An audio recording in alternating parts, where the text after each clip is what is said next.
Hari ini kita akan lanjutkan pembahasan fikih mazhab Syafi'i dari kitab Al-Mukhtasar Al-Latif yang ditulis oleh Al-Imam Baqadul Syafi'i radhiyallahu ta'ala.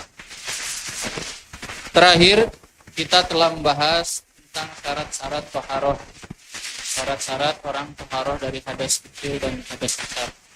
Hari ini kita akan membahas tentang najis, tentang perkara-perkara yang najis. Faslun fima yanjusu bihil ma, pasal tentang apa saja yang bisa menajiskan air. Itu tadi itu biasa di kamar mandi punya air atau di mana saja air itu bisa najis. Air itu bisa najis. Kapan air itu bisa najis? Sebelumnya udah pernah saya jelaskan, air itu dibagi dua, ada air sedikit, ada air banyak. Air sedikit itu adalah air yang di bawah 2 pula itu berarti di bawah 200 liter. Ada air banyak berarti 200 liter ke atas. Kalau air itu di bawah 2 pula kena najis, mau dia berubah warna ataupun nggak berubah warna, kalau kena najis maka dia najis. Tapi kalau 200 liter ke atas dia terkena najis tapi tidak berubah warna, maka tidak najis. Kapan menjadi najis? Jadi najis adalah kalau berubah warna, berubah bau atau berubah rasa. Pas misalnya antum lagi buka toren, nah ini teh bau, ternyata ada bangkai di dalamnya. Airnya 200 liter ke atas. Najis karena berubah bau atau berubah warna, berubah rasa. Berubah warna. Pas mau bubuk, tolak di belakang.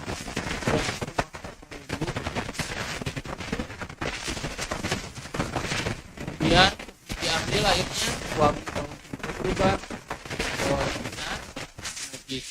Tapi kalau terkena najis tapi tidak berubah warna, bau dan rasa, maka tidak najis kalau 200 liter ke atas atau 2 pula ke atas. Dalam hadis Nabi SAW mengatakan, ya, jika balagul ma'u kullatain lam yanjus, kalau air itu mencapai 2 pula maka dia tidak najis. Maknanya dia tidak najis kalau tidak berubah. Tapi kalau di bawah 2 pula berubah. Saya itu di Saudi itu ada ember. Ada ember, di situ ada orang cuci, kemudian nyepret di situ, nyepret di ember itu, sudah berubah warnanya, sudah berubah airnya, maka tetap najis karena airnya air yang sedikit, Kemudian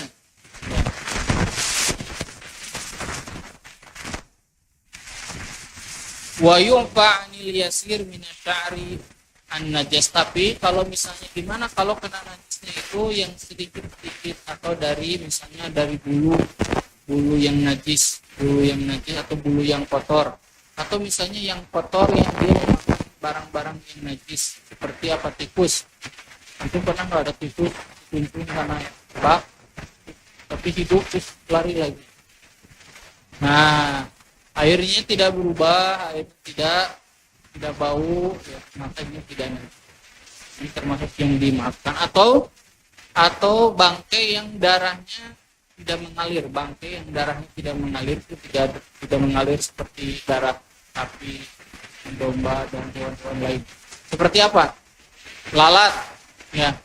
Ada lalat jatuh di ember atau lalat jatuh di bak. Ya, lalat tuh mati.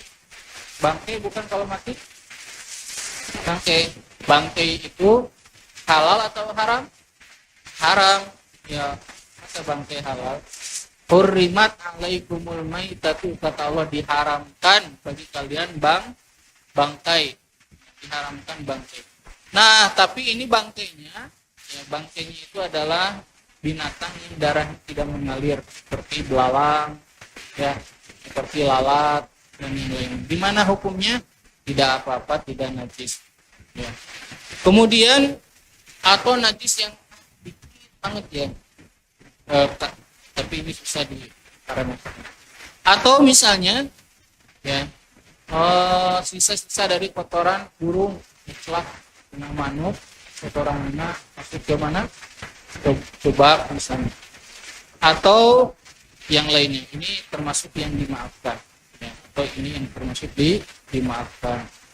Kemudian apabila air itu idakan al-ma'u kullataini wa waqa'at fihi najasah fala yanjus illa idza taghayyara ta'mu. Kalau air itu masuk ke dalam air, najis itu masuk ke dalam air dan dia 2 kulah ke atas, maka tidak najis sampai berubah rasanya, berubah warnanya dan berubah baunya.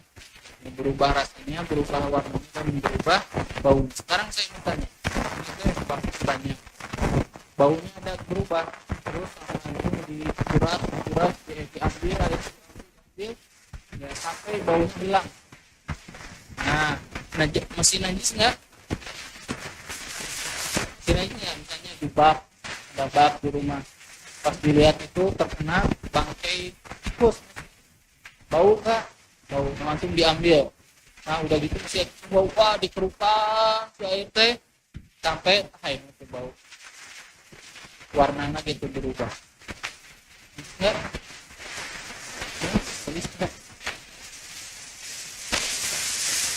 Nah, gini, kalau air yang 2 kulah ke atas terkena najis dan oleh kita diambil, ya, diambil airnya sampai hilang baunya, hilang najisnya. Kalau yang tersisa itu adalah di bawah 2 kulah, maka dia najis. Tapi kalau tersisa itu masih 2 kulah ke atas, maka tidak najis. Saya ulangi lagi, antum misalnya punya ada air di kolam, ya, isi air itu misalnya 250 liter, dan dikeruk, sisanya 200 liter, maka dia tidak najis. Tapi kalau sisanya tinggal 50 liter, maka dia najis. Karena air sedikit itu kalau kena najis, mau dia berubah atau berubah, dia tetap najis. Sekarang atau ditambah kayak ada orang kencing plak begini, terus sama antum dinyalain kerannya, jadi hilang sih apanya, najisnya jadi hilang karena dibanjur dengan air yang baru. Nah, kalau seperti ini, kalau dia terus disiram dengan air yang baru dan kemudian airnya menjadi hilang, maka dia sudah. Tapi kalau di 2 kulah tetap dia najis. Kalau yang sedikit karena masih ada sisanya. Atau gini, misalnya tahu nggak, kan penampungan air itu di kompleks karena ada di depan ini ya, kan itu di halaman pas dicium gitu, atau banjir tuh wangi, kita dibanjir pakai tripod, dibanjir itu menghilangkan baunya, maka dia najis atau tidak? Dia tetap najis. Kenapa? Karena si najis yang dia bersembunyi dari bau. Nah, gitu kaidah-kaidahnya ya. Kalau diambil tadi, kalau dikerukan, atau kalau ditambah, kaidahnya seperti kalau dikeruk, dilihat sisanya, kalau ditambah dari 2 ke atas, maka dia tidak akan dari. Tapi kalau namanya dikasih pewangi atau dikasih tanam misalnya biar hilang si bau tadi, nah, maka dia tetap najis.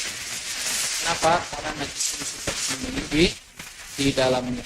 Paham ini tentang air? Ini penting karena itu sudah ada di rumah ini akan banyak kejadian, ya, aku sudah tahu ya. Kalau muslim itu dia harus belajar, karena kalau anak muda lama-lama juga bakal menikah, lama-lama anak di rumah itu tidak terus-terusan kondisinya normal terus, kadang bocor rumah tuh, kadang-kadang air boris, kadang-kadang macam-macam, maka harus tahu tentang hal seperti ini. Nah, tiba-tiba misalnya anaknya kencing di ember yang di dalamnya ada air ya, atau misalnya dia habis kencing, mengenai air kencingnya, airnya dimasukin, tangannya dikabur-kabur ke bak. Anak kecil ada kenal, begituan resep padahal habis air kencing. Nah, orang tua yang ngerti fikih itu dia tahu harus berbuat. Tapi kalau orang tua yang nggak ngerti fikih, dia ya semaunya aja, ya, seasa aja. Ngarang seperti kebanyakan masyarakat kita hari ini, ya, banyak berbagai perkara itu karena ngarang, karena nggak ada dalilnya, nggak ada dasarnya. Baik, sekarang berikutnya mengenal tentang najis. Nah, ini penting ya. Najis teh naon wungkul. Yang pertama, an-najasatu dia. Najis itu adalah satu al-baulu, air kencing. Wal-go itu pup. Ya. Pup apa yang najis? Air kencing apa yang najis? Saya mau tanya ke antum. Ini Ahwat mau tanya. Air kencing kucing najis enggak? Air kencing ayam najis enggak?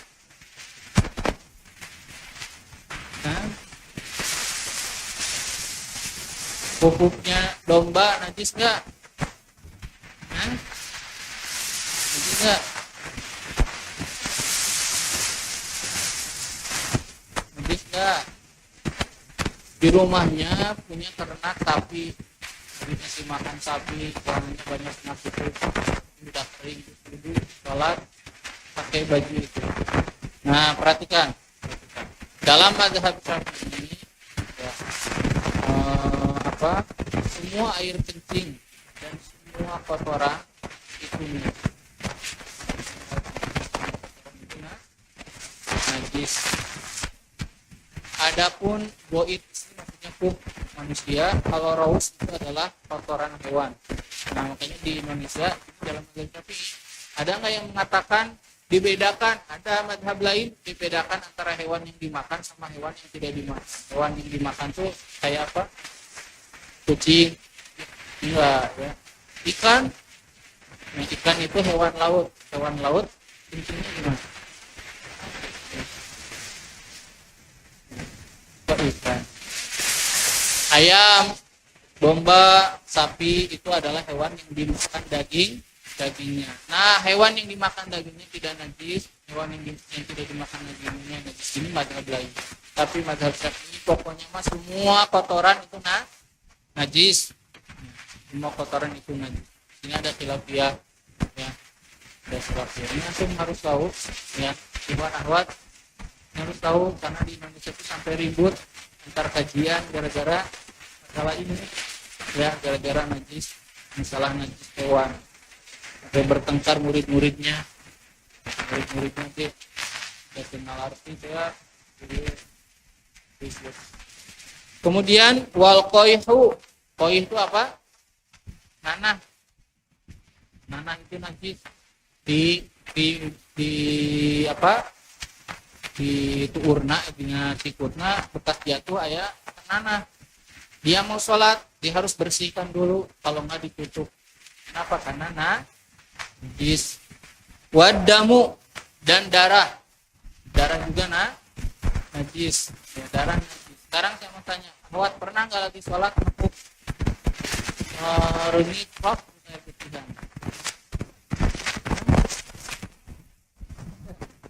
Atau pernah nggak garuk-garuk terus kapocel darah? Lagi sholat gimana? Sholat tidak boleh buat nggak sholat? Nggak, itu sih sholat.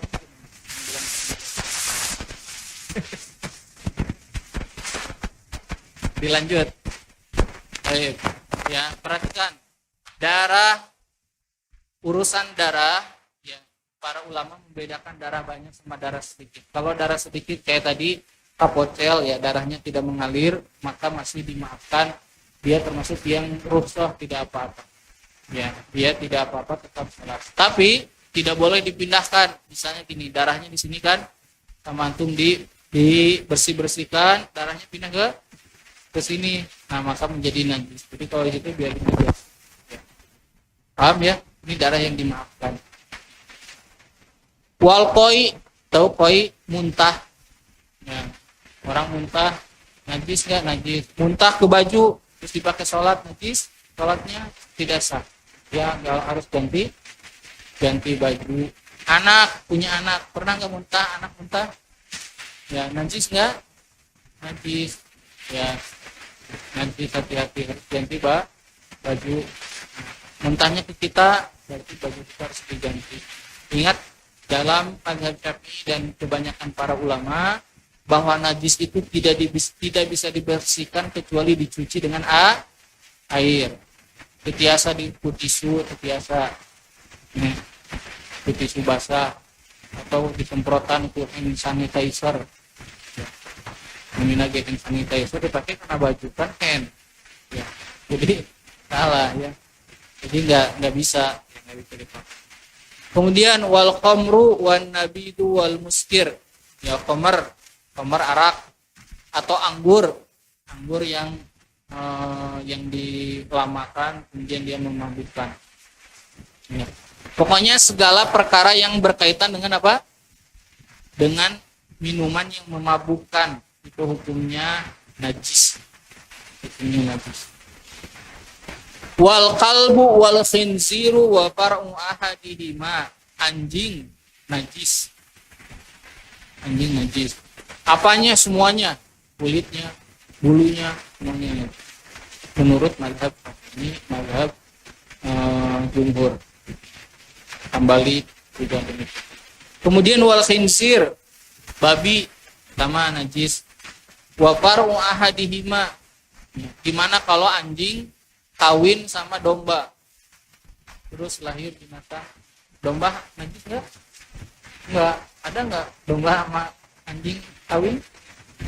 Masa nggak ada tuh? Yang udah pernah dicari, ini dibahas di sini. Ya.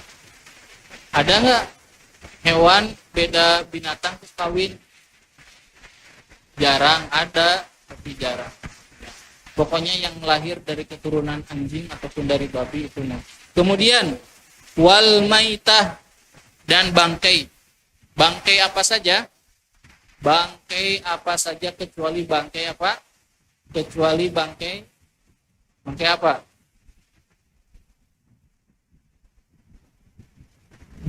Bangkai manusia dan bangkai yang ikan-ikan atau hewan yang ada di air.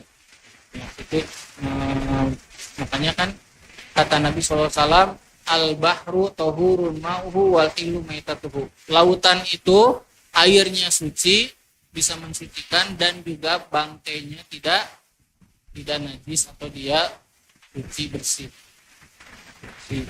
Bangkainya bisa dimakan. Nah, sekarang rambut bangkainya sama ya, semua yang bulunya sama juga atau apapun dari bangkai itu sama, kecuali kulit yang sudah disamak. Tahu nggak? Kulit yang sudah disamak, dibikin tas, dibikin apa, tapi dari bangkai. Paham? Nah, sekarang saya mau tanya, ini hewan masih hidup, ya masih hidup, hewan dipotong kakinya. Ayah tuh mau bagian dari tubuh hewannya lagi hidup banyak ya. Gajah di gadingnya dipotong, gajahnya masih hidup. Ada ya, ada yang tanduknya dipotong, ada apanya diambil. Nah, hewannya masih hidup dipotong bagian dari tubuhnya, maka hukum badan yang dipotong dari tubuh yang masih hidup itu hukumnya najis. Dia dianggapnya sebagai bangkai. Kita ulangi lagi, hukum potongan hewan dari yang masih hidup itu hukumnya najis. Hukumnya najis. Kemudian al-madhi wal wadi. Apa madhi dan apa bedanya wadi? Kalau air mani mah udah dibahas. Air mani tidak najis, tapi wajib mandi kalau keluar air mani. Tapi kalau madhi dan wadi itu najis, tapi tidak wajib mandi, dia cukup wudu. Ya, dibersihkan dulu. Sekarang aku tanya, apa itu madhi? Di terjemahan apa itu? madi doang. Nah, apa coba madi? Laki-laki apa madi? Mustahil kalau antum belum pernah keluar madi dan madi. Apa madi? Hah?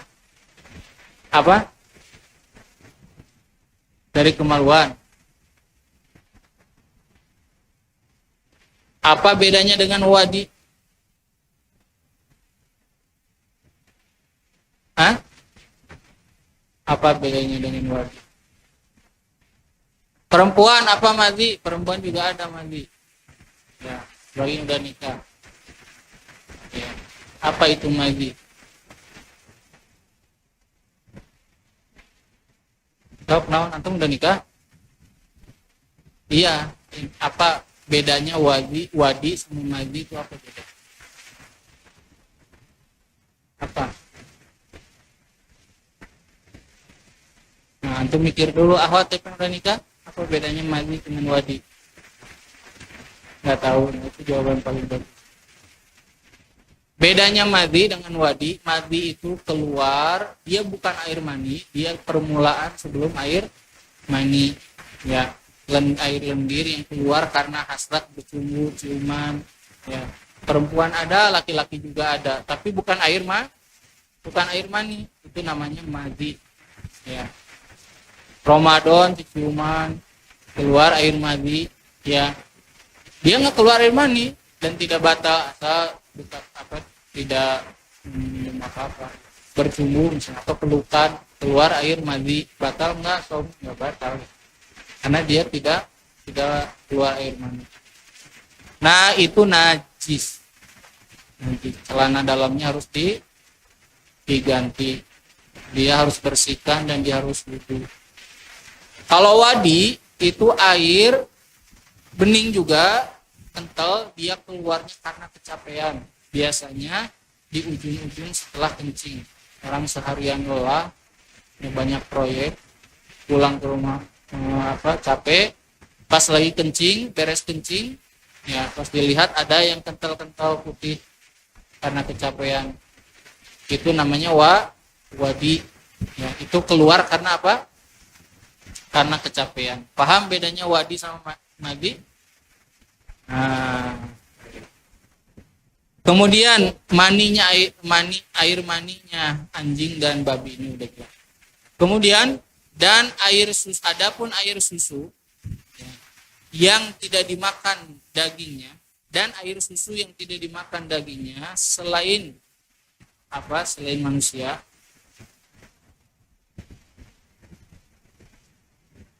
Air susu yang tidak dimakan dagingnya selain manusia apa? Air susu apa?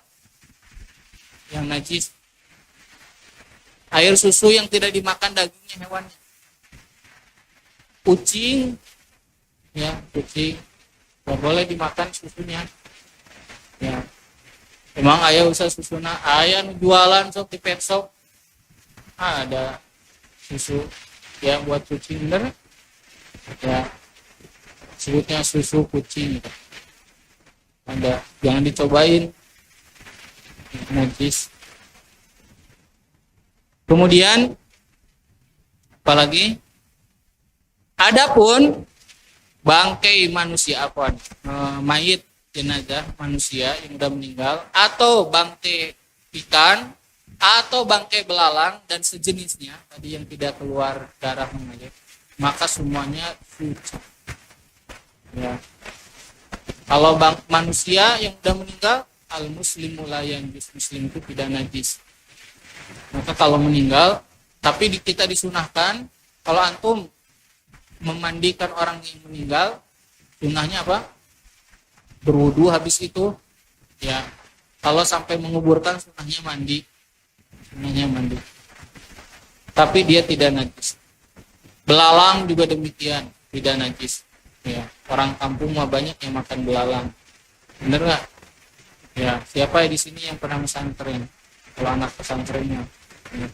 laron tadi dikumpulkan, terus digoreng, ya, laron, ya, pakai embernya diisi air, lagi musim hujan banyak laron, semua lampu dimatikan, cuma satu lampu, nanti semuanya turun ke situ, bulu-bulunya lepas, itunya disaring, digoreng. Ya, laron. Baik. Kemudian wal juz'ul munfasilu min ghairil adami wasamaki wal jarad najisun. Tadi sudah ini. Perkara yang keluar, yang terpisah, yang dipisah dari badan yang masih hidup itu najis. Ya, itu najis, kecuali tadi kulit yang disamak, ya, bulunya yang sudah diproses itu tidak najis.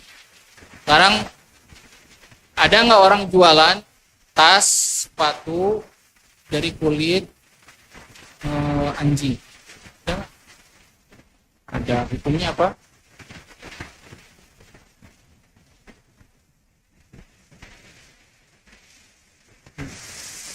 Kan tadi ya, kulit itu kalau sudah disamak maka dia tidak najis. Ya. Idza gubigol ihabu ya tahirun. Kalau sudah disamak ya, kulit hewan itu maka semuanya menjadi tidak najis, menjadi tidak najis. Tapi ya para ulama khilafiyah apakah boleh dipakai sholat atau tidak, lebih baik dipakai atau ditinggalkan. Jumhur ulama mengatakan lebih baik ditinggalkan. Ya, walaupun beberapa mazhab mengatakan ya hukumnya tetap saja tidak najis, tapi ditinggalkan lebih utama, lebih baik. Kemudian ya sudah ya tentang najis sudah. Berikutnya bima yadhuru ma la yadhur, apa saja yang bisa jadi suci dan tidak mensucikan atau tidak suci. Sekarang kita akan berbicara tentang beberapa hal masih berkaitan dengan najis. Ini sebenarnya sudah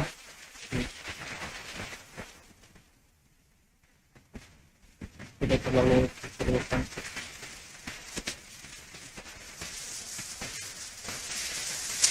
Baik, sekarang kita langsung saja ya. Ya kalau air kencing anak yang tidak najis, air kencing anak usia berapa? Bayi teh usia berapa? Anak 3 tahun ke sebutnya bayi.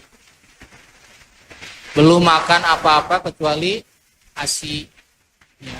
Kalau sudah masuk sesuatu selain ASI, maka yang keluar dari mata air kencingnya menjadi najis. Misalnya ibunya atau misalnya teh nenena ibu bapana kerja, incuna dihuapan teh kopi, cobaan kopi. Nah, atau apa saja selain ASI maka menjadi najis. Baik, sekarang bab tayamum. Ya, saya kira udah cukup lah. Nanti kalau ada yang belum paham tanya. Faslun fit tayammumi. Ingat, toharoh itu ada 3 macam. Mandi, wudu, dan tayamum. Mandi, wudu, dan tayamum. Sekarang saya mau tanya, siapa di sini yang belum pernah tayamum selama hidupnya sampai hari ini? Siapa belum pernah tayamum? Sama sekali. Belum pernah. Nanti belum pernah. Siapa ini yang belum pernah tayamum sama sekali? Hah? Belum pernah? Kasihan. Belum pernah taharah dengan tayamum. Baik. Ya. Kemungkinan besar semua manusia, semua muslim bakal mengalami ini karena kondisinya bakal berubah-ubah. Bakal sakit, bakal ya apa saja. Sekarang kita akan bahas wa yajibut tayammumu 'anil hadatsil asghari wal akbari indal ajzi min istimalil ma bisababi faqdihi fi hadarin aw safarin walil marid. Saya ulangi lagi.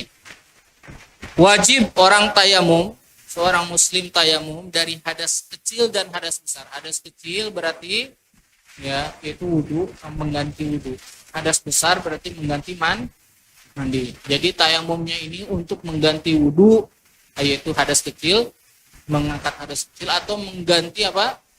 Mandi, yaitu mengangkat hadas besar. Habis hubungan suami istri, ya, lagi camping suami istri berhubungan di tenda, ya pas mau mandi, ya dia sangka ada tempat mandi dekat, pas dia cari sudah jalan 1 kilo 2 kilo nggak ada ternyata air, dia harus sholat, ya. Dia bakal tayamum karena tidak ada air. Nah, dari hadas kecil dan hadas besar. Kapan orang itu boleh tayamum? Indal ajzi anistimalil ma, ketika tidak bisa menggunakan air. Dalam hal ini maknanya ada 3 macam. 1, orangnya tidak punya air sama sekali, nggak ada air.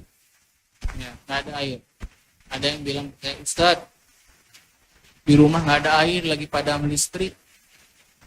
Tapi tina dispenser ayah aqua, ayah sagalon, ternyata cair. Cuma tidak disebut tidak ada air. Dekat rumah ada warung nggak jualan? Ada katanya. Tapi jauh, berapa jauh? Ya 300 meter mah dicatat. Nah, ini tidak disebut rukhsah boleh tayamum. Jadi yaitu yang rukhsah boleh tayamum, 1, tidak ada air, sama sekali nggak ada airnya, nggak ada air.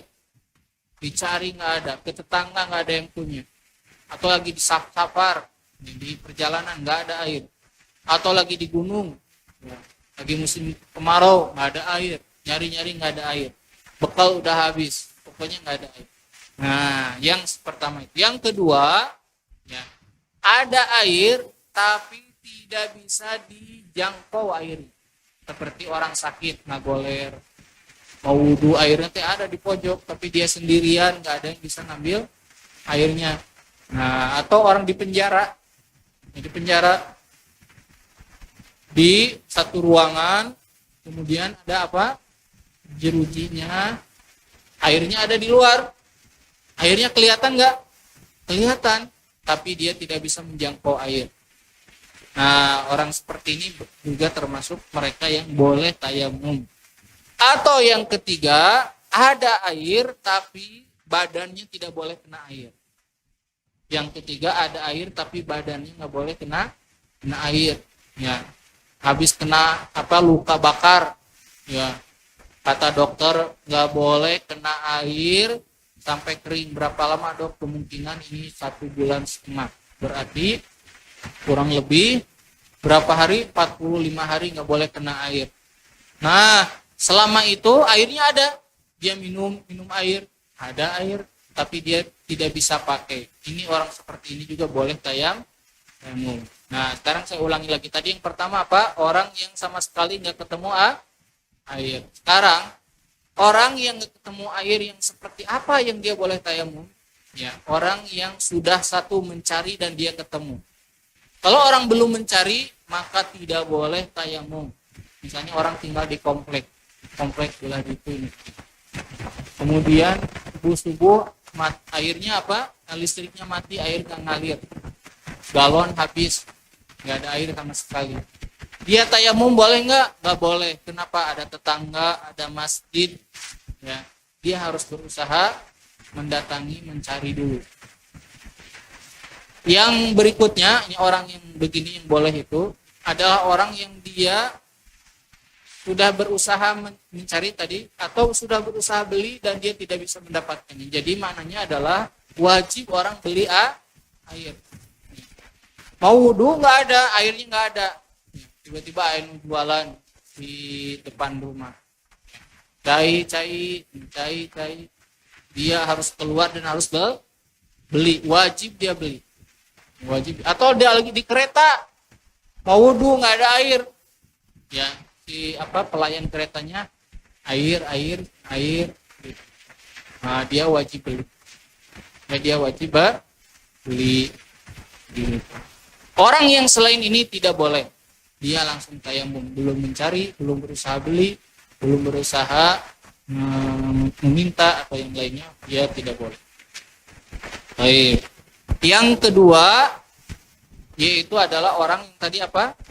Ada air tapi tidak bisa dijangkau air.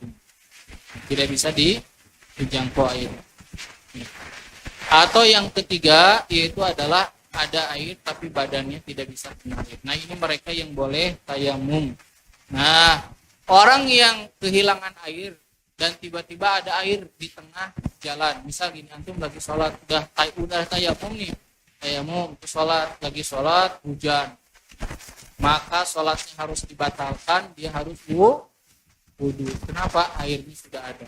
Tapi perhatikan, kalau antum sudah selesai sholat dan baru ada air, maka tidak perlu wudu, tidak perlu diulang sholat. Kalau diulang gimana? Boleh, ada hadis. Baik, kemudian wa idza kana fi badanihi jirahatun yadurru bihal ma ghasalas sahih wa tayammama anil jari fil wajhi wal yadaini wa yakunu tayammum waqta ghuslil alil. Apabila di badannya ada luka, bukan semua badan kayak tadi terbakar.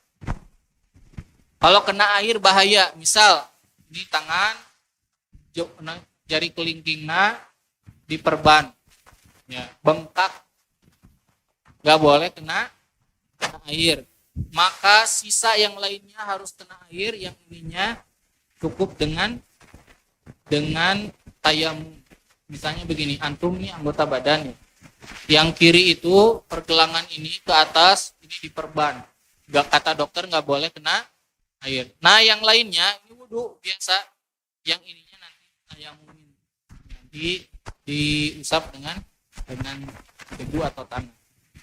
Paham ya kalau orang terkena. Tapi kalau semuanya kayak tadi kebakar itu ya tayamum saja. Kemudian wa yajibu mashul jabirati bil ma'i idza lam yumkin ijrahuha. Tapi kalau orang misalnya pakai, antum tahu nggak kalau orang kecelakaan terus di apa sih namanya itu di gips ya, itu kalau atasnya diusap air celaka, bahaya enggak? Kata dokternya enggak bahaya, dan itu mah keras, kuat, enggak akan membahayakan si badannya. Maka wajib dia apa? Wajib dia diusap. Jangan dicuci, diusap atasnya. Diusap. Paham ya? Ini kapan dan siapa saja yang boleh tayamum. Baik, berikutnya furudul tayamum. Yang wajib itu apa saja dalam tayamum? Sekarang saya mau tanya, nanti kalau tayamum apa aja yang dibasuh? Apa? Wajah dan tangan. Wajah dan tangan. Tangannya tangan sampai sikut, tapi dia bilang telapak. Beda. Nah, yang wajib dalam tayamum itu yang pertama adalah naqlut turab, harus memindahkan tanah. Maksudnya adalah harus tanah atau bagian dari tanah atau bagian dari unsur tanah. Dalam mazhab Syafi'i kecuali mazhab Hanafi mah gini, apa saja yang muncul dari permukaan itu boleh pakai tayamum. Tapi kalau dalam mazhab Syafi'i nggak boleh kalau bukan dari tanah atau debu yang berhasil dari tanah. Kalau misalnya, tuh tahu nggak, semente dicampur sama apa namanya? Apa namanya itu? Antum apa? Orang developer harus, ya kayak semen gitu ya. Semen dicampur apa ya? Entah. Ya kayak gipsum, kayak apa sih namanya, kayak ya itu apa ya, semen putih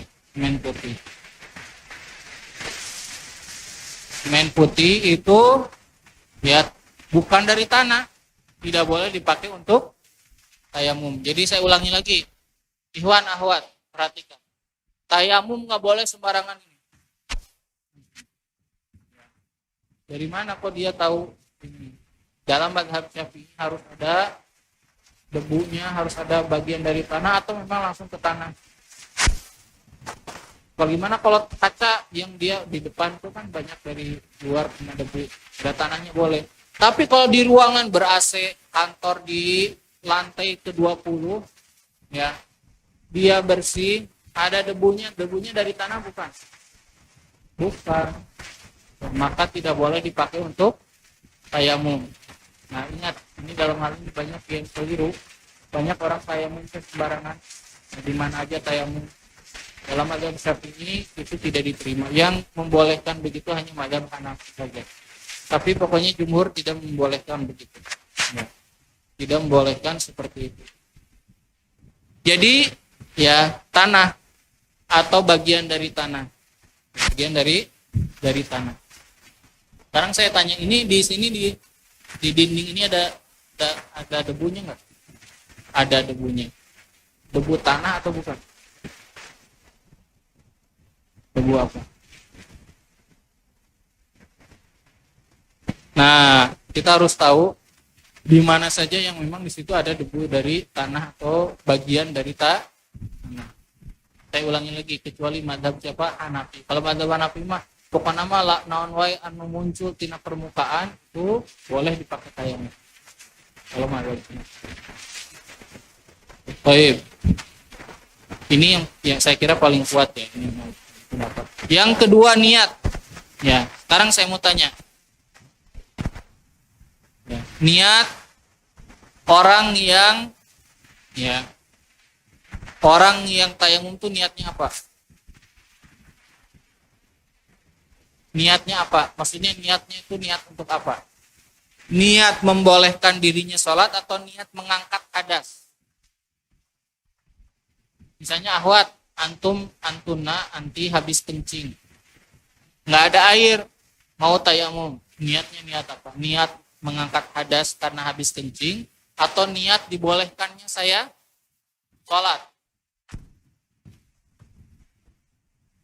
Perhatikan, tayamum itu tidak mengangkat hadas kecil dan tidak mengangkat hadas besar, tapi dia membolehkan seseorang melakukan sholat. Bukan berarti sudah bersih, ya. Tapi ini cara orang menjadi boleh sholat. Maka orang yang tayamum, ya, orang yang tayamum itu harus dilakukan mendekati ke waktu sholat. Nggak boleh, saya ulangi lagi, orang yang tayamum itu harus dilakukan ketika dikumandangkan azan, ketika sudah masuk waktu sholat. Kalau misalnya gini, waktu maghrib itu jam berapa sekarang? Jam 6. Di rumah antum nggak ada air, jam 5 langsung tayamum. Maghrib nage lami kene. Bisa aya hujan, bisa aya naon. Jadi nggak boleh. Sah nggak? Nggak sah. Walaupun dia nanti sholat dengan tayamum itu sholat batal. Ya, sholatnya batal. Kenapa? Karena tayamum itu tujuannya membolehkan seseorang sholat, bukan mengangkat hadas kecil dan hadas besar. Baik, yang kedua, perhatikan. Seseorang, ya tadi kan tayamum itu untuk mengangkat hadas, untuk membolehkan seseorang itu sholat. Yang kedua, orang tayamum itu nggak boleh untuk beberapa kali waktu sholat. Kalau wudhu boleh, wudhu sebelum maghrib, sholat maghrib, di maghrib ketika isya, ngobrol di masjid sampai isya atau baca Quran sampai isya, nggak wudhu lagi, boleh nggak? Boleh. Sampai subuh juga boleh. Imam Syafi'i pernah melakukan. Ya. Nah, tapi kalau tayamum nggak boleh. Tayamum itu tidak boleh. Jadi niatnya apa? Niat dibolehkannya sholat. Ya, niat dibolehkannya sholat. Bagaimana? Kapan mulai niatnya? Yaitu ketika mulai meletakkan tangan di tanahnya atau di dinding atau di mana saja yang ada debu. Yang ketiga, yang pertama tadi apa? Memindahkan tanah, maksudnya mengangkat tanah. Kalau gini ya, nih ada orang tayamum kayak gini. Ini mau tayamum ya. Ini pernah kejadian. Tayamum. Subhanallah. Tayamum dan bersihan. Kalian jadi pel. Tayamum di subhanallah. Tayamum itu mengangkat apa? Tanah. Ini tanah di kaki sipir. Padahal sekalian putih subasuh gitu gelap. Nah, ini tidak benar, ya. Jadi tayamum itu satu memindahkan tanah, yang kedua niat, yang ketiga wajibnya tayamum itu adalah membasuh mengusap wajah. Batasan wajah sudah pernah saya bahas. Mengusap wajah. Yang keempat, wajibnya tayamum itu adalah mengusap tangan sampai kemana? Sampai ke sikut. Ya, sampai ke sikut. Sampai ke sikut maksudnya dilebihkan dari sikutnya. Karena kan arti ma'a itu kemarin sudah dibahas. Ya, bukan di tengah-tengah sikut, tapi sikutnya harus ke bawah, berarti harus dilebihkan dari sikut. Dilebihkan dari sikut. Kemudian yang terakhir, yang kelima, yaitu adalah tartib, yaitu berurutan. Yang kelima yaitu berurutan. Kita bereskan sedikit ini. Syarat tayamum. Syarat tayamum wal qasdu ila turab, harus mencari tanah. Ya, dan tanahnya harus yang suci dan dia bersih atau debu yang bersih. Ya, debu yang bersih. Kalau debunya sudah dicampur dengan semen, tidak bisa dipakai untuk tayamum. Ya.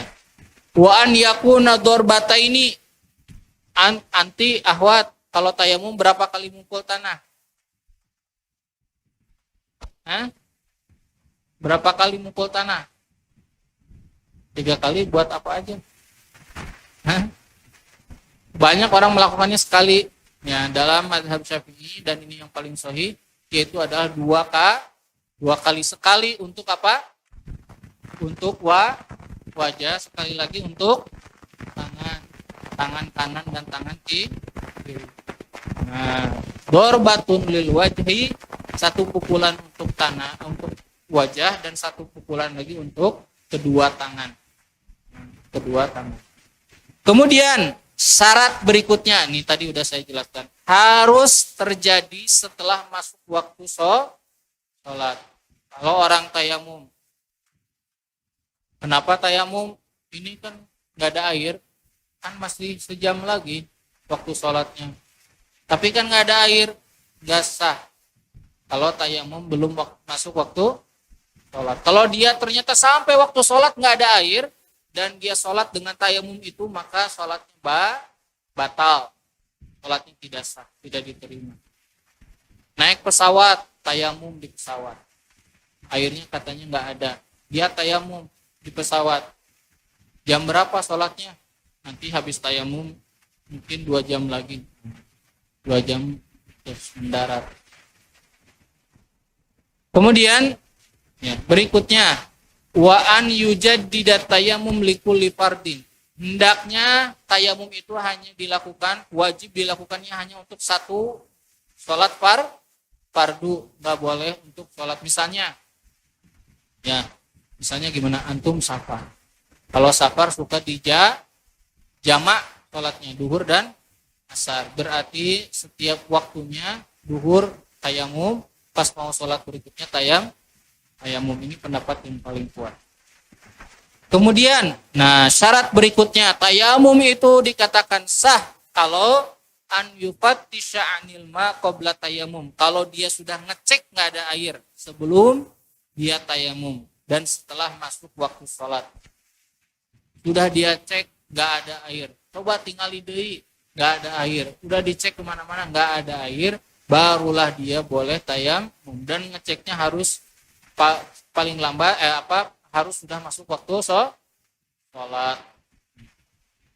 Kemudian kalau dia bertetangga atau hidup bermasyarakat, lihat di sini dikatakan wa yunadi, dia panggil orang lain, aya cai teu tatanggi, telepon di WA dina grup RW, aya tuh grup RW, aya nama ya Pak RW, aya nu gaduh cai gitu, naon hesena ya gitu, ditanya, nggak boleh langsung tayamum. Kemudian siapa yang tidak ketemu air dan tidak ketemu tanah, ini permasalahan yang lain. Antum lagi di kereta, pas lihat ke toiletnya nggak ada air, ditanya, Pak jualan air tuh? Saya kereta ini mas, saya jualan. Nggak ada air, penumpang nggak ada yang punya air. Terus antum nggak bisa tayamum, kenapa? Nggak ada debu. Maka berarti orang ini kehilangan 2 alat wudu. Atau misalnya dokter di ruang operasi, atau misalnya di ruang operasi 5 jam, dia nggak bisa keluar dan nggak ada air di ruangan itu, dan seterusnya. Atau pokoknya kondisi-kondisi tertentu. Nah, maka disebutnya faqidu tohuroin, orang yang kehilangan dua alat bersuci. Dia nggak punya air, nggak punya juga tanah. Bagaimana kalau seperti ini? Ya, disebutkan di sini kan kana ala kullati jabalin shallal fardhu wahdahu wa'an. Seperti orang di tempat yang jauh atau sendirian, nggak ada tanah, nggak ada, pokoknya di tempat-tempat yang tidak ada tanah, atau misalnya di tempat-tempat yang tidak ada tanah, tidak ada air. Bagaimana? Maka dia sholat tanpa bersuci. Sholat tanpa bersuci, ya untuk apa? Untuk menjaga, menghindari keharaman tertinggalnya waktu sholat. Tapi nanti kalau sudah lewat waktu sholat, ketemu air, ketemu tanah, maka dia ulang lagi. Jadi tetap sholatnya harus dikodok. Jadi itu hanya untuk apa? Untuk ya menyelamatkan kita dari apa? Dari keharamannya melewati waktu sholat. Ini dalam mazhab Syafi'i ya. Dan ini pendapat jumhur. Antum di kereta, ya nggak ada air, nggak ada tanah, nggak bisa tayamum, nggak bisa wudhu, nggak bisa tayamum.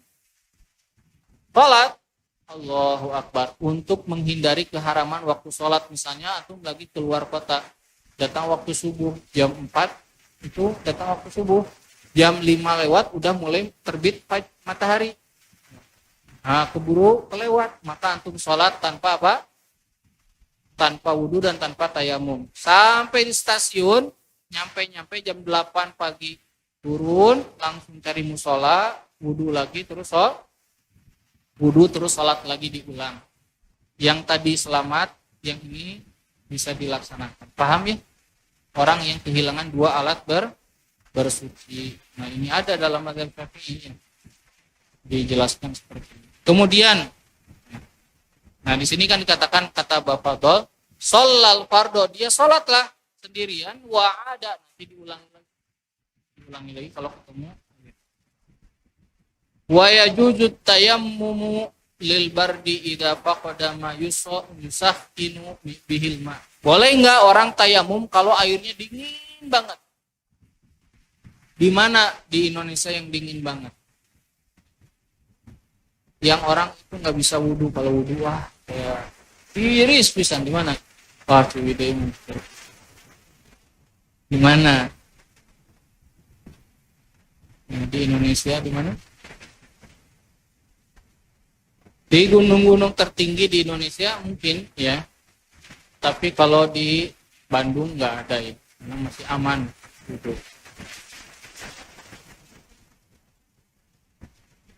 Di kosannya. Nah ini boleh nggak orang takut kedinginan dan celaka, maka tayamum boleh. Kemudian wayak dil mutayammimul lil bardi walil mutayammimul asi bisafarihi. Ya. Lihat orang yang tayamumnya karena apa? Karena takut kedinginan, maka dia harus qada salat. Ini menurut mazhab Syafi'i. Ya, dia misalnya gini, di puncak gunung yang sangat tinggi, di musim dingin yang sangat dingin, kemudian dia nggak bisa wudhu, airnya banyak, alir sungai nggak ada di pinggir tempat dia tinggal, tapi dia takut kena air, dia wudhu dengan tayamum, tapi habis itu dia mengkodok sholat. Dan juga begitu juga orang yang tayamumnya ketika sedang safar untuk maksiat. Safar untuk maksiat itu apa? Pacaran, ya. Janjian sama pacar. Yuk kita jalan-jalan ke Pangandaran. Jalan-jalan ke Pangandaran. Ya. Orang yang ini namanya safar maksiat, disebutnya safar haram. Maka semua rukhsah dari Allah nggak boleh diambil. Ya. Dan kalau dia nggak ketemu air, nggak bisa apa-apa, dia cuma bisa tayamum, tapi dia harus qada. Harus mengkodok sholat. Dan selama sholat itu dia tidak boleh dijama, tidak boleh dikosor, karena jama dan kosor adalah rukhsah, dan rukhsah Allah tidak diberikan kepada orang yang maksiat. Ya, misalnya mau ngerampok, ya, ngerampoknya itu misalnya jam berapa? Perlu 3 jam, 4 jam. Ya. mulainya misalnya dari bada isya urang jama we bisi kita buru sholat, boleh nggak boleh, karena dia ya rukhsah tidak diberikan kepada orang yang sedang melakukan perbuatan maksiat, yang sedang melakukan perbuatan haram. Ini tidak dibolehkan. Ya, orang misalnya masuk karaoke, ya, yuk karaokean, yuk sabar aja. Di jam sabar, di jam 5 masuk kan, ke jam berapa? Jam 10 malam. Wah, oke, saya duhur asarnya di jamaah ya. Karena 30 maghrib di sana di jamaah. Boleh nggak? Nggak boleh. Ya, karena dia melakukan perbuatan haram. Baik. Jadi tayamum, lihat ya cara tayamumnya. Jadi tayamum tadi pertama tadi memindahkan ruh sambil berdiri ya, dan dibolehkan kok itu kamu buka batasan dengan rambut tak bisa sekali lagi, kemudian di terus nanti takut yang kiri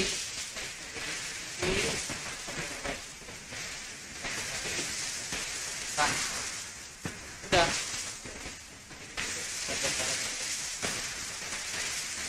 Baik, sampai sini dulu ya. Berikutnya ini ada tentang haid dan nifas. Ini panjang ya. Haid dan nifas. Baik, nggak apa ya, nanti haid dan nifas dulu sama bab sholat. Masuk bab sholat. Mungkin nanti bab sholat tapi dimulai dulu dengan haid dan nifas. Haid dan nifas ini penting ya. Permasalahan, kata para ulama, permasalahan yang paling rumit dalam urusan ilmu fikih itu bab haid, tentang haidnya perempuan.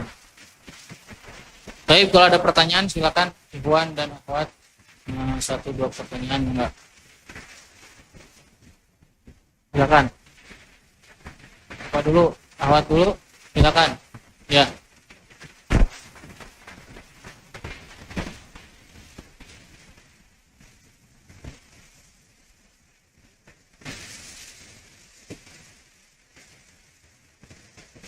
Religi itu gimana?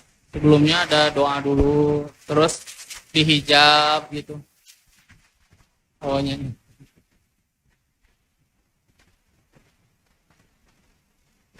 nggak boleh tetap. Iya sama nonton Persib begitu, nonton bola. Nonton Persib sabar jam. Kamu nonton Persib? Hah? Langsung stadion di TV mah atau tidak dibahas. 3 jam kelewat waktu sholat ya.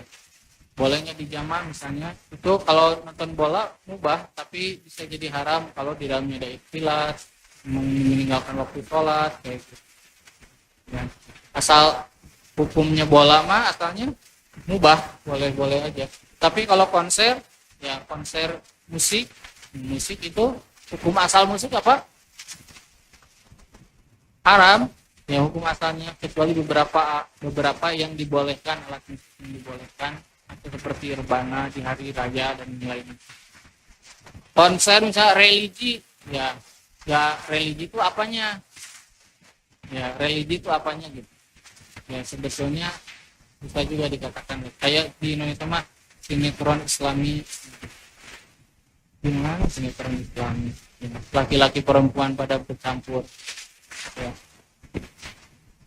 Sekarang konser religi itu misalnya gimana? Di hijab, dipisah iwan akhwat gitu enggak. Jadi ini sudah berubah ininya apa? Sudah berubah. Ya, berubah. Memang harus belajar ya. Gini Ustadz, kan ada khilafiyah tentang musik. Ya ada khilafiyah, tapi yang kalau ada khilafiyah dan yang satu misalnya mengatakan haram, itu mengatakan halal, lebih tenang, lebih aman mengambil pendapat yang lebih menyelamatkan. Dan perhatikan, ahwat ya, saya mau ngasih tahu nih. Manusia itu, muslim itu, kalau dia cinta musik pasti nggak akan bisa menghafal Quran. Mustahil. Coba ada nggak orang pemusik hafal Quran? Orang yang di dalam kata Ibnu Qayyim gini, kalau di hati seseorang, gini kata Ibnu Qayyim al-Jauziyah, wafat tahun 700 Hijriah, beliau mengatakan musik sama Al-Quran itu tidak bersatu di hati seseorang. Kalau musik sudah ada di hati orang itu, maka Al-Quran yang akan pergi, karena Al-Quran tidak mau bergantung dengan. Dan orang kalau sudah suka dengan Al-Quran, dia tidak suka dengan musik. Dia nggak suka, ya mungkin dia lagi makan kedengeran, tapi dan punten ya, lagu-lagu itu banyak yang bahaya sebenarnya. Ya kalau nggak hati-hati, saya suka lihat anak-anak muda gitu ya, dengerin terus nyanyi, ya bilang kau mati aku mati, nah dari kanan gitu. Bilang kau mati aku mati, ya. Tidak ada cinta kecuali dirimu, wah syirik ini. Bahaya, cinta itu pada Allah, ya syirik gitu, ya bahaya saya itu, ya coba dengerin yang bahasa Indonesia, bahasa Inggris, makanya ya gitu. Banyak orang itu apa ya, Bill Gates atau siapa yang dia bilang ketika saya membangun perusahaannya dan menjadi sukses itu 20 tahun lebih aku meninggalkan musik, mendengar musik, karena dia yang mencegah aku. Itu untuk dunia, apalagi untuk akhirat. Jadi mustahil orang, dan pasti susah orang senang musik itu bisa baca Al-Quran. Coba ini tanya ke orang yang suka musik, bisa baca Al-Quran, apalagi menghafal, apalagi mentadabburi isinya, bisa. Begitu. Jadi ya Ustaz, gimana hukumnya? Ya, gimana kalau bersyair, berlagu tapi tidak ada musik? Kalau berlagu tanpa alat musik, tanpa musiknya, maka hukumnya boleh selama syair-syairnya itu bagus. Rasulullah juga dulu sahabat bersyair ketika jihad, bersyair dengan syair yang bagus kan. Itu kan lagu-lagu itu kan perubahan syair-syair kan, gitu sama. Tapi kalau sudah ada musiknya dan syair-syairnya banyak maksiat di dalamnya, ini yang bahaya. Tentang cinta, tentang apa, pokoknya lucu lah kalau denger anak muda nyalani gitu. Ngerti apa enggak gitu ya, ini bukan pacarnya gitu,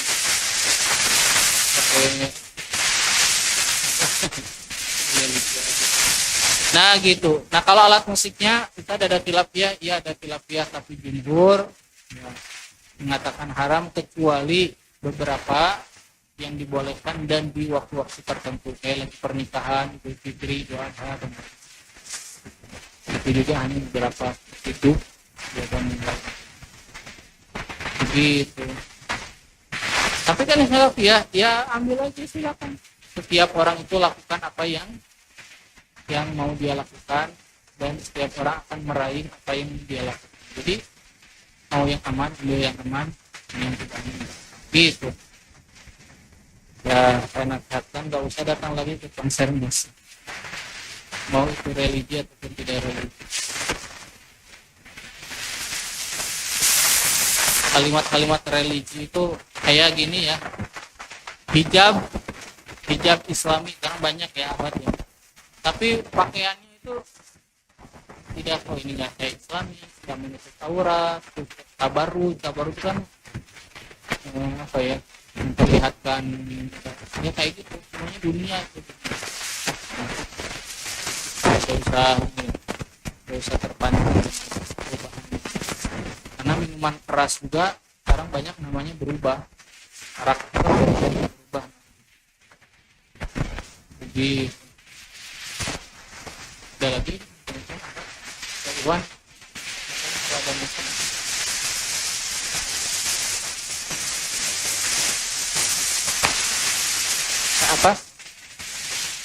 Ya,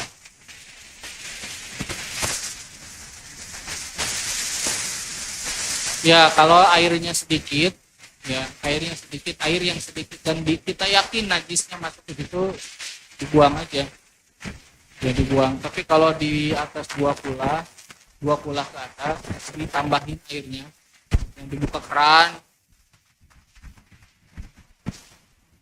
Oh, oh di atas dua kula dan tidak berubah. Ya, kalau tidak berubah warna, dibikin kayak balong, ya, karena tidak merubah. Kan yang nanti antum pakai yang mana? Misalnya gini, ya, sebenarnya toren yang isinya tuh 200 liter lebih, terus antum ember kena najis, terus dimasukin ke situ, berarti udah bicaranya bukan air ini lagi, bicaranya air itu kan nggak mungkin antum kainu tadi gimana, nggak bisa, bisa boleh dan tidak najis selama tidak berubah warna bau. Pokoknya kalau berubah warna bau dan rasa, dua kula ke atas itu nah. Baik, ada lagi Iwan Akhwat yang mau ditanyakan? Ada, alhamdulillah. Lalu nanti kita masuk bab haid dan masuk bab sholat. Mudah-mudahan sampai akhir tahun selesai bab sholat. Kita selesaikan bab sholat, karena sholat juga kita itu belajar banyak ibadah tuh karena udah nggak tahu ininya, benar nggak? Dari dulu kayak gitu yang kita belajar. Baik, perhatikan dalam belajar fikih yang harus diperhatikan adalah ketika ada khilafiyah, perbedaan pendapat. Jadi kalau ada yang berbeda, nggak usah marah-marah, ya, harus berlapang dada karena ini masalah khilaf. Sampai sini dulu pembahasan di hari ini, semoga bermanfaat dan bisa kita amalkan ilmunya. Dan saya cukupkan, alhamdulillahirrahmanirrahim. Aku qouli hadza wa astaghfirullahi wa lakum fastaghfiruhu innahu ghafurur rahim. Alhamdulillah. Assalamualaikum warahmatullahi wabarakatuh.